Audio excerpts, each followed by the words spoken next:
Assalamualaikum warahmatullahi wabarakatuh. Salam sejahtera untuk kita semua. Kembali di channel YouTube saya. Hari ini saya akan membahas materi pertemuan ketiga di mata kuliah Machine Learning.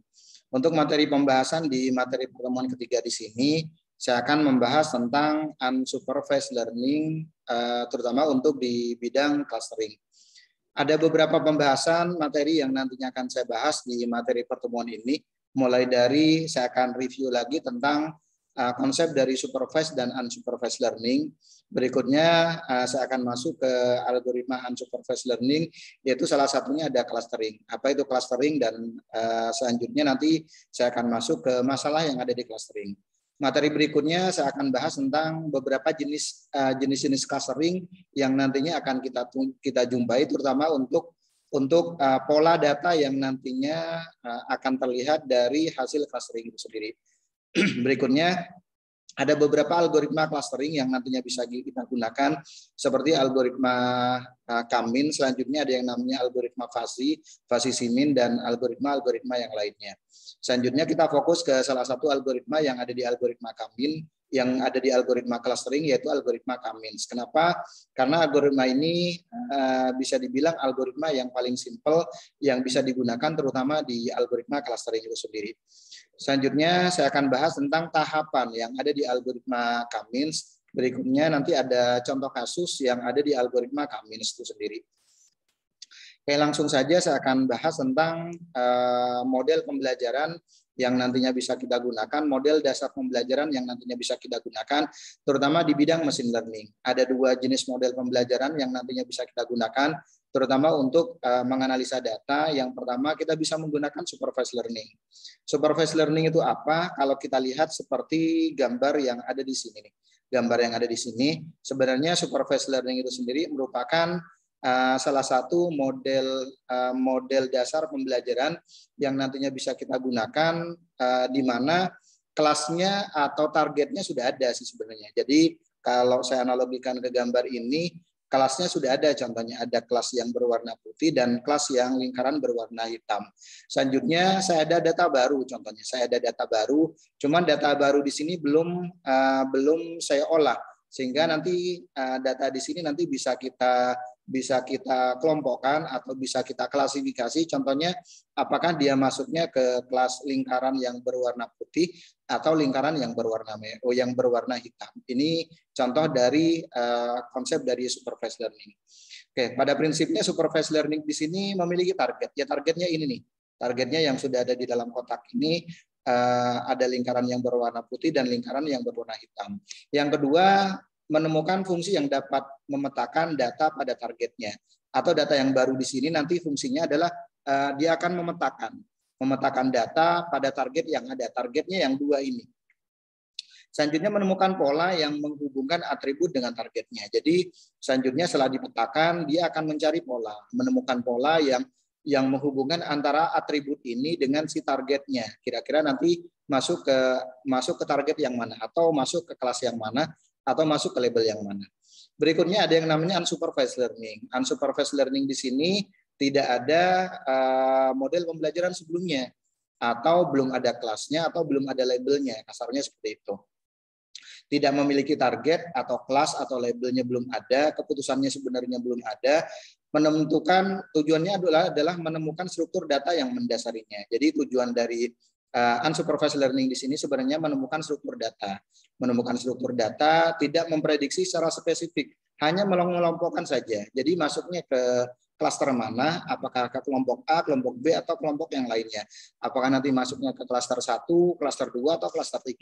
Ini konsep dari unsupervised learning. Untuk materi pembahasan di hari ini, kita fokus ke unsupervised learning. Salah satunya ada yang namanya clustering. Clustering itu apa? Merupakan proses pengelompokan kumpulan objek menjadi beberapa kelas tertentu berdasarkan kemiripan antara objek-objek tersebut. Inilah yang disebut dengan clustering. Data pada sebuah kelas atau cluster harus berhubungan mirip. Jadi data yang ada pada suatu kelas setelah kita kelompokkan sebuah klaster ya, yang ada di suatu klaster harus berhubungan atau mirip. Yang kedua, data antar kelas yang berbeda harus tidak saling berhubungan. Jadi data-data yang ada di klaster 1 dan klaster 2 ini enggak saling terhubung gitu. Artinya beda jauh kasarnya. Klaster kelompok yang berisi data-data yang mirip. Ini prinsip dari klaster itu sendiri. Analisa klaster menemukan kemiripan antara data berdasarkan karakteristik, kemudian mengelompokkannya ke dalam sebuah kelas. Inilah yang disebut dengan clustering atau konsep dari clustering itu sendiri sebenarnya untuk mengelompokkan kumpulan objek pada prinsipnya. Oke, cuman ada beberapa permasalahan di clustering. Yang pertama, berapa banyak kelas atau cluster yang nantinya akan dihasilkan. Oke, ini permasalahan yang ada di clustering. Yang kedua, berapa jumlah data pada masing-masing cluster. Banyaknya data yang nantinya akan kita olah, contohnya ada berapa banyak, contohnya seperti itu. Selanjutnya, apakah data pada sebuah cluster memiliki kemiripan? Ini tugas-tugas yang permasalahan-permasalahan yang ada di clustering. Apakah data pada sebuah cluster tidak memiliki kemiripan dengan data pada cluster yang lainnya? Ini permasalahan yang ada di clustering. Oke, contohnya seperti ini nih. Saya punya data, contohnya seperti ini nih. Anggaplah titik-titik ini merupakan data. Oke, kalau dilihat warnanya kan hampir sama nih. Gitu. Dapat menjadi berapa klaster contohnya? Kira-kira dari data ini bisa jadi berapa klaster contohnya yang nantinya bisa kita lakukan. Contoh selanjutnya yang kedua, apakah klaster yang dihasilkan nanti bisa berkualitas atau enggak? Ini pertanyaan-pertanyaan atau masalah-masalah yang ada di clustering itu sendiri. Selanjutnya, bagaimana cara mengelompokkan data tersebut contohnya. Setelah contohnya nanti jadi berapa klaster nih? Selanjutnya, apakah klaster yang akan dibuat nanti berkualitas atau enggak?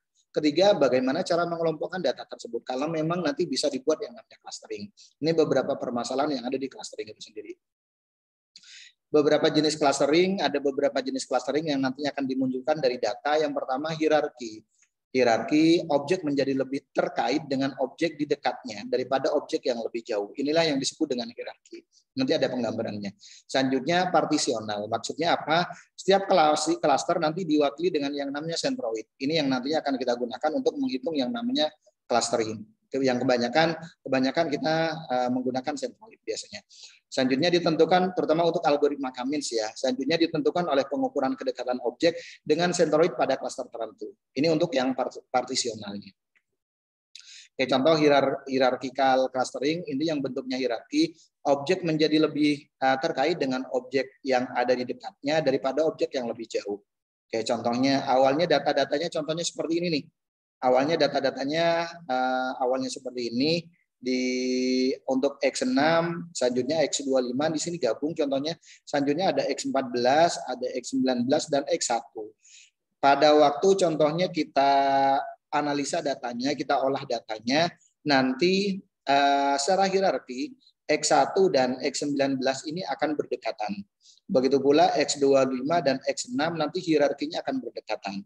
Oke, selanjutnya X14 ini belum ada temannya, kasarnya seperti itu. Jadi hierarkinya akan nampak contohnya seperti yang ada di depan ini. Pada pendekatan ini data vektor diurutkan seperti pohon, di mana kemiripan vektor XI dengan XJ ditempatkan saling berdekatan satu sama lainnya. Jadi konsep yang sudah saya bahas di materi pertemuan kedua, taksonomi pembelajaran mesin, di situ kan sedikit saya singgung tentang vektor dan metrik. Jadi dua rumus tersebut nanti akan banyak kita gunakan, terutama salah satunya di algoritma clustering itu sendiri. Selanjutnya partitional clustering, setiap cluster diwakili oleh centroid dan diukur berdasarkan pengukuran jarak. Ini yang kedua. Jadi dia lebih melihat pada centroidnya. Oke, contohnya kita punya data, contohnya seperti ini nih. Kita punya data seperti ini. Selanjutnya nanti akan di-cluster, contohnya akan terbentuk data contohnya seperti ini nih. Nanti akan dipisahkan contohnya dengan warna, dengan warnanya contohnya untuk warna yang pertama contohnya yang sebelah kiri di sini warnanya apa? Warnanya contohnya warnanya biru. Selanjutnya nanti ada lagi warnanya merah, selanjutnya ada warnanya hijau contohnya. Biasanya jumlah klaster dan model perhitungan jarak ditentukan sebelumnya biasanya. Kalau untuk yang partitional clustering. Nah, untuk yang algoritma Cummins yang nantinya akan kita gunakan nanti memang konsepnya kita menggunakan yang partitional clustering. Selanjutnya ada beberapa algoritma clustering sebenarnya yang nantinya bisa kita gunakan dari beberapa sumber referensi yang ada pun, dari beberapa buku atau contohnya dari beberapa implementasi dari beberapa penelitian yang dilakukan oleh beberapa peneliti. Sebenarnya banyak algoritma clustering yang nantinya bisa kita gunakan. Hanya yang akan saya bahas di materi pertemuan ini hanya algoritma Cummins saja. Oke, selanjutnya ada algoritma Fasi-Simin, ada aglomeratif, selanjutnya ada KD3, berikutnya ada EM clustering, selanjutnya ada quality thresholds. Ini beberapa algoritma clustering yang nantinya bisa kita gunakan. Kita fokus ke salah satu algoritma, yaitu algoritma clustering, yaitu algoritma Cummins. Kegunaan clustering itu fungsinya buat apa sih? Yang pertama, menemukan kelas pada dataset target. Yang kedua, dimensionality reduction. Berikutnya ada color based image segmentation. Jadi salah satunya nanti akan muncul contohnya cluster yang berbeda-beda warna. Jadi ini yang nantinya bisa kita gunakan visualisasinya ya. Visualisasinya nanti bentuknya biasanya contohnya kita menggunakan aplikasi seperti Canem, atau contohnya kita menggunakan aplikasi seperti RapidMiner.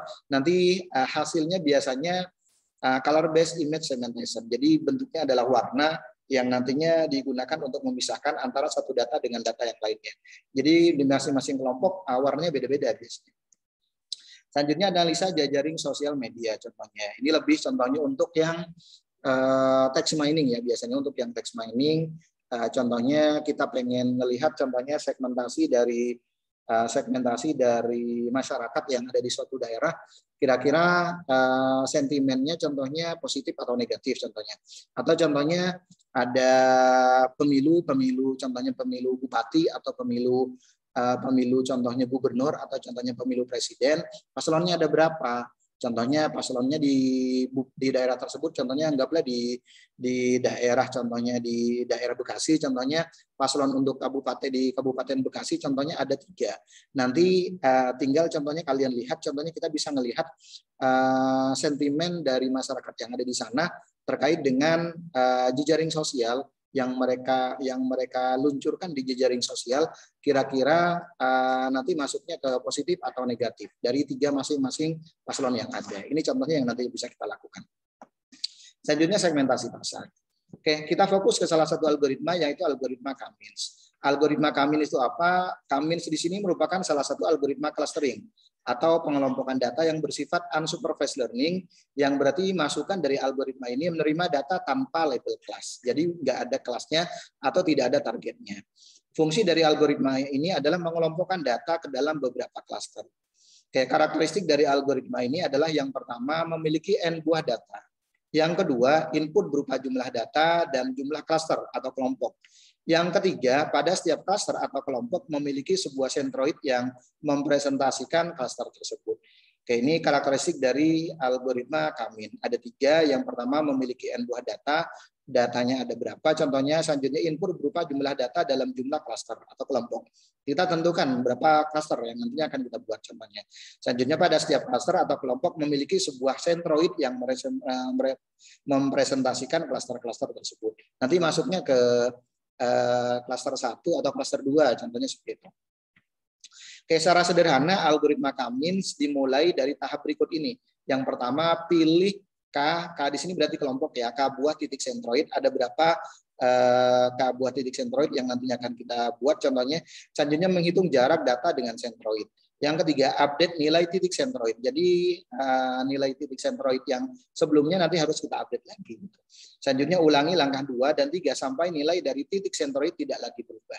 Ini contoh tahapan dari algoritma Cummins. Contoh kasus, misalkan kita memiliki sampel data dalam tabel, anggaplah contohnya saya punya data, contohnya seperti yang ada di bawah ini. Contohnya, sampel datanya ada 6, di mana data tersebut contohnya ada dua kelompok, contohnya ada dua data, contohnya ada 2 jenis data. Di sini ada X dan Y, contohnya sampel 1 contohnya nilai X-nya 100, nilai Y-nya 50. Begitu pula untuk yang sampel kedua nilai X-nya 40, contohnya nilai Y-nya 60 dan seterusnya. Oke, selanjutnya kita kelompokkan contohnya menjadi 2 klaster. Klaster 1 dan klaster 2. Kira-kira nanti data sampel 1, 2, 3, 4, 5, 6 kira-kira masuk ke klaster 1 atau nanti masuk ke klaster 2. Ini contohnya.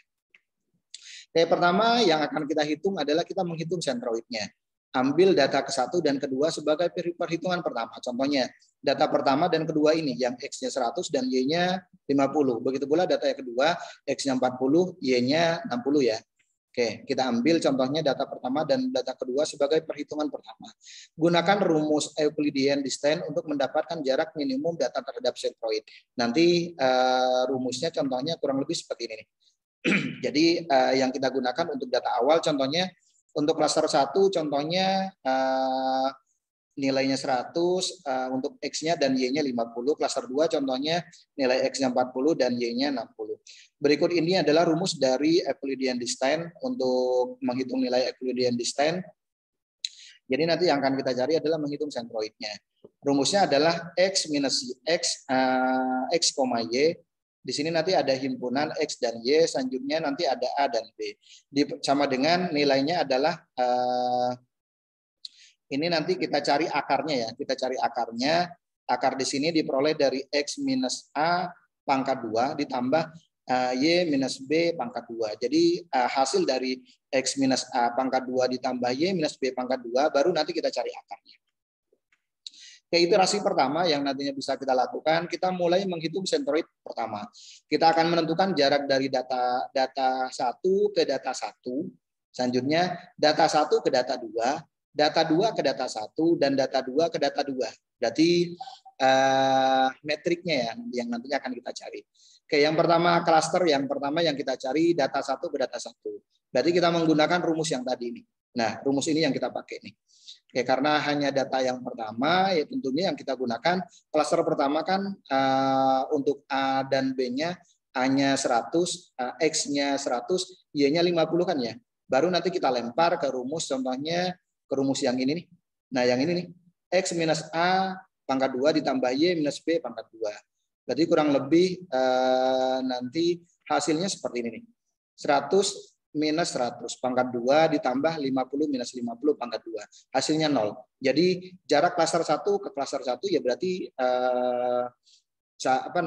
tidak ada jarak kasarnya seperti itu. Selanjutnya jarak dari klaster 2. Sekarang jarak dari klaster 2 ke klaster 1.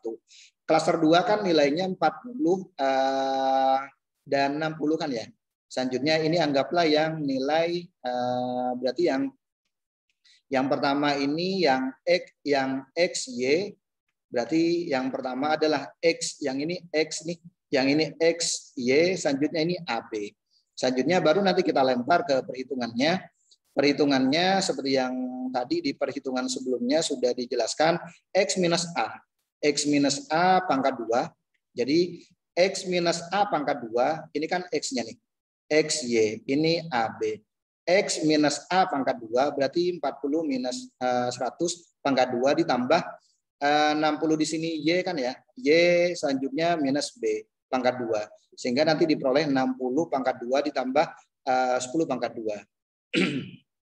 60 pangkat 2 berarti kan 3.600 ditambah 100 sama dengan 3.700. Jadi akar dari 3.700 adalah 60,83. Baru selanjutnya kita cari contohnya klaster 1 ke klaster 2. Jadi yang sekarang jadi X dan Y-nya adalah 100 dan 50. Ini X dan Y.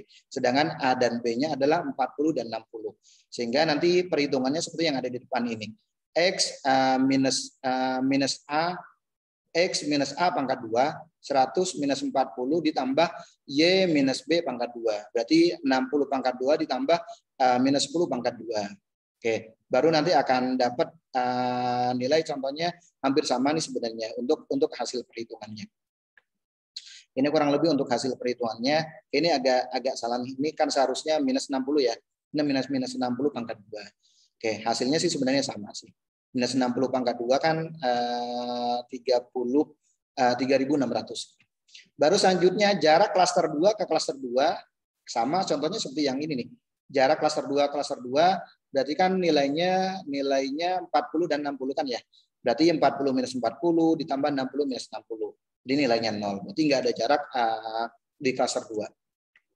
Baru selanjutnya pada bagian yang diberikan garis merah adalah data dari dan perhitungan. Sedangkan yang diberi garis biru adalah hasil yang akan kita masukkan ke dalam tabel.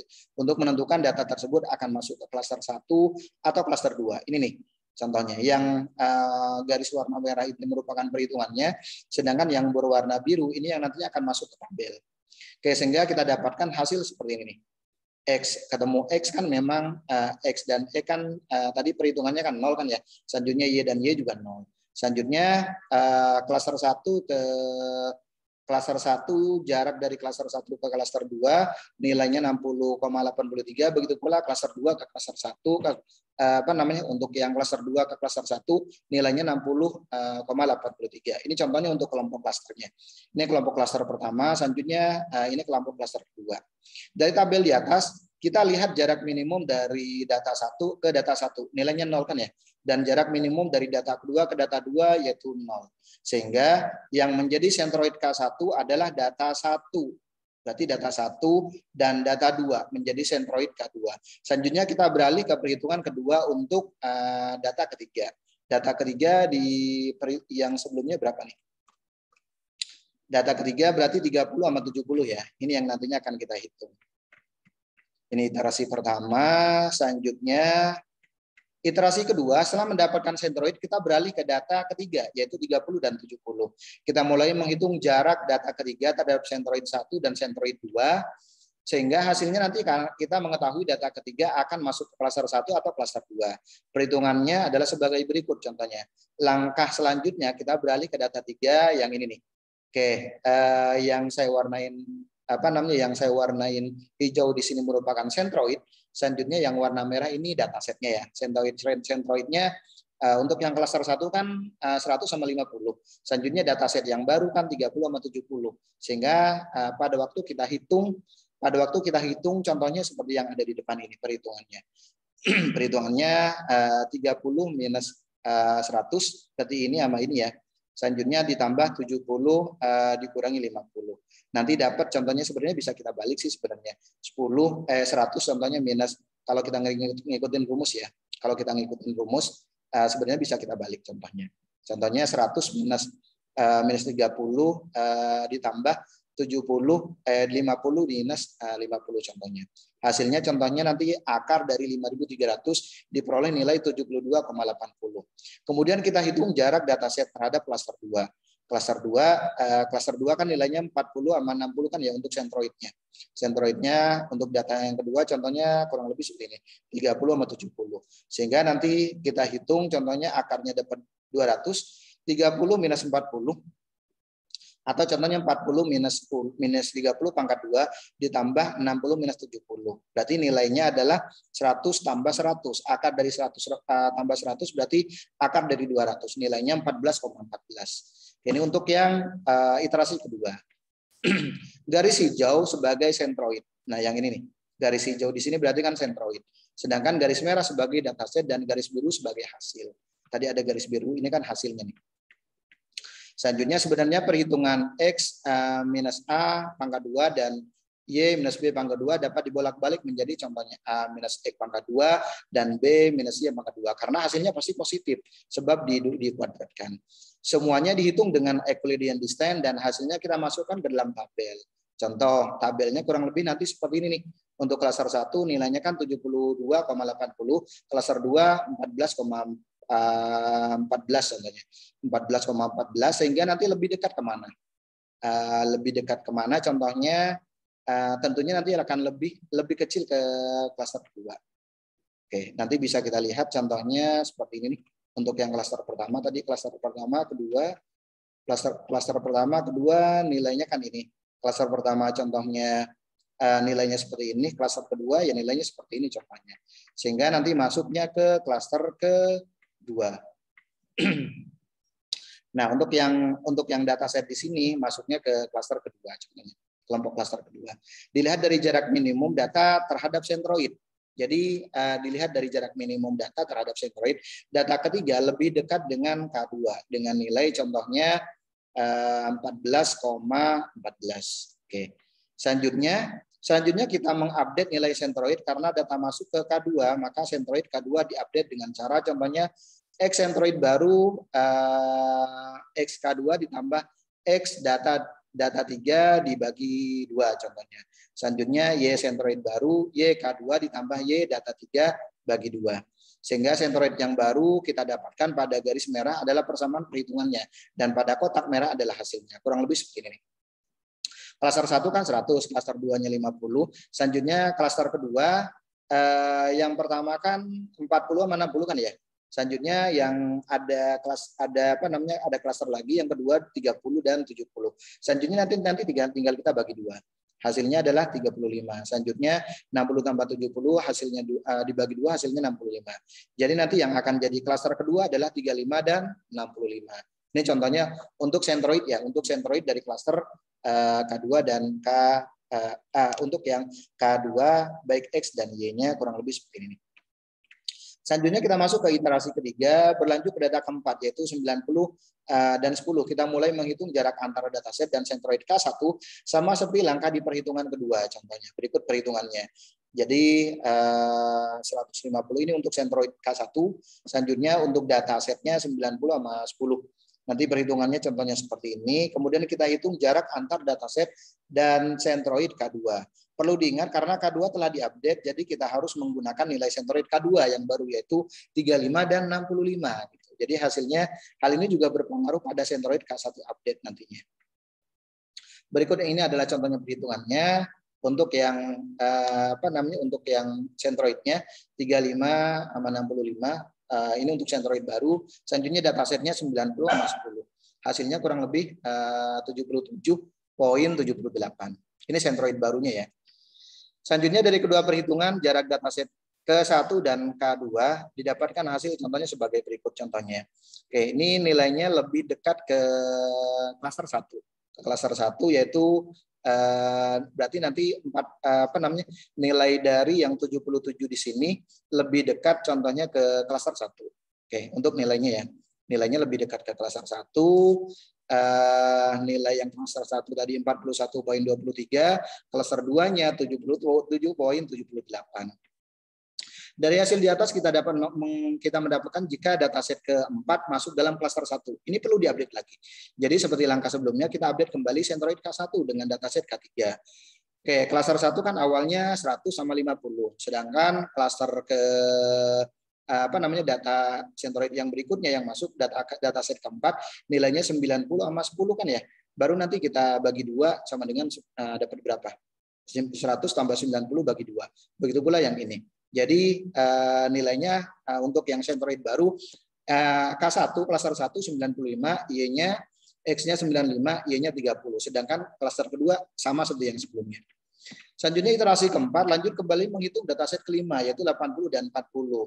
Mulai dari menghitung jarak dataset terhadap klaster 1, perhatikan kembali sentroid 1 yang digunakan adalah yang telah di-upgrade yaitu 95 sama 30.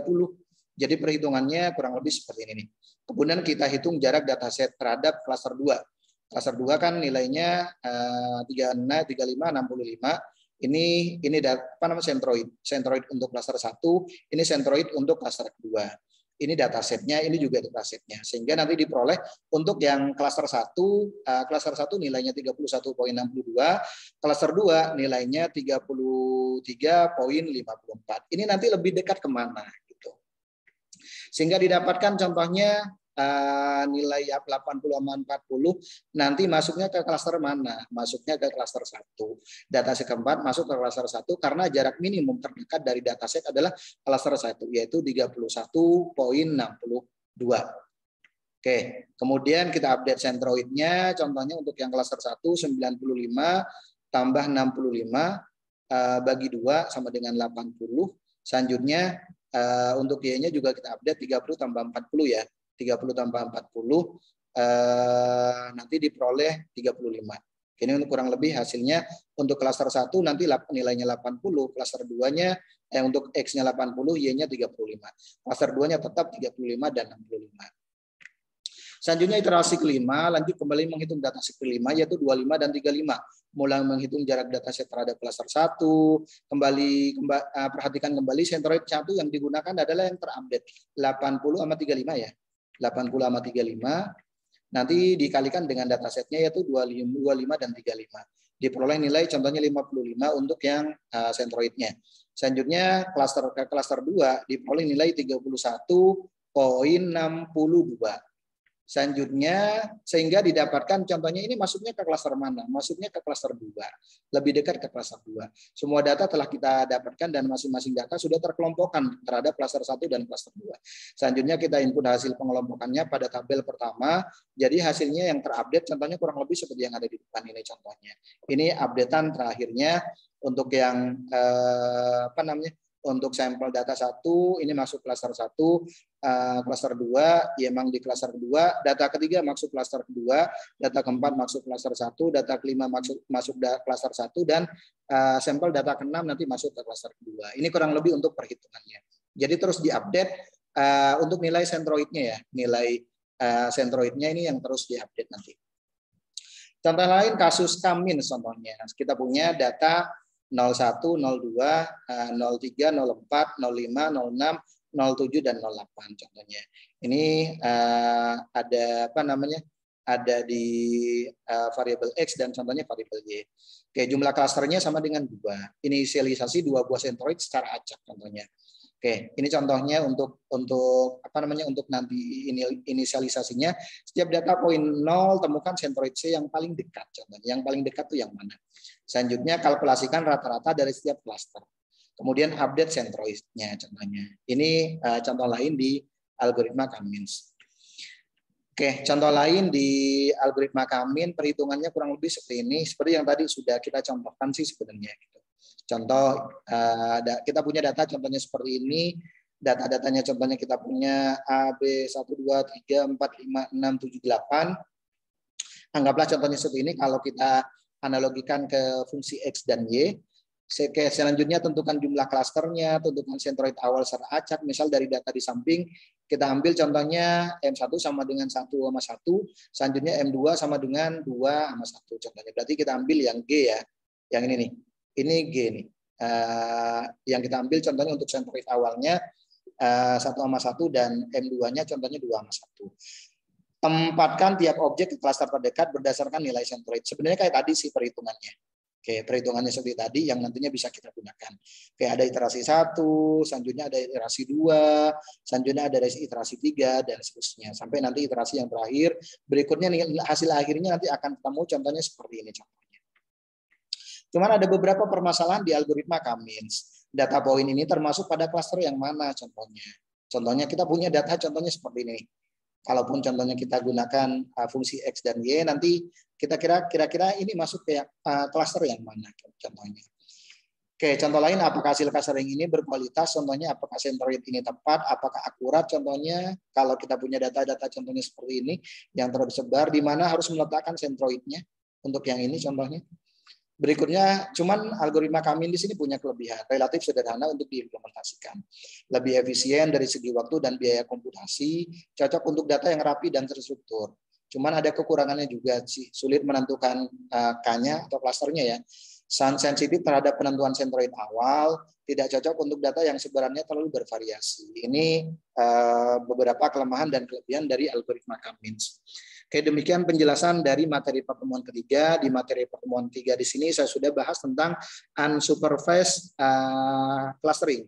Unsupervised learning menggunakan algoritma clustering, di mana di dalamnya perhitungannya ada salah satu algoritma yang saya gunakan yaitu algoritma Kamins. Berikut perhitungannya, berikut ada contoh studi kasusnya. Mohon maaf kalau ada kata-kata yang kurang berkenan. Saya akhiri. Assalamualaikum warahmatullahi wabarakatuh dan salam sehat untuk kita semuanya.